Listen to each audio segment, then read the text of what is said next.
A company can borrow money if future profits can cover the cost. A person can borrow for a house if future income supports the payments. Countries work similarly. The problem begins when confidence starts becoming the real currency. Financial systems run on trust. Investors buy government debt because they believe governments will continue functioning. Banks lend because they believe borrowers will repay.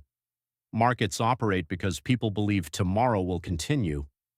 The entire structure depends on a shared assumption that the future will be bigger than the present, and that is where the uncomfortable math appears. Global debt is not just a number, it is a bet that future workers will produce more, a bet that economies will continue expanding, a bet that governments can manage rising obligations, a bet that interest payments will not become impossible. But there is another side people often ignore. Debt also creates power.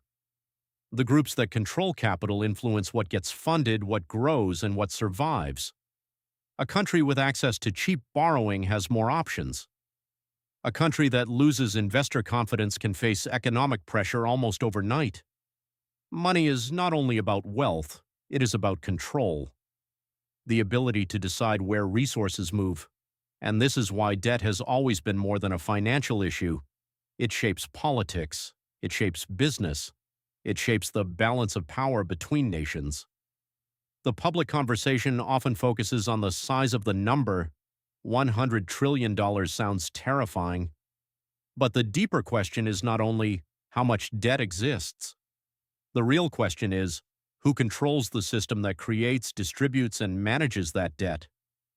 Because the world economy is not built on money alone, it is built on promises, promises that tomorrow will support the decisions made today. And as global debt continues rising, one question remains unanswered. How much debt can the world carry before the promise becomes harder to believe?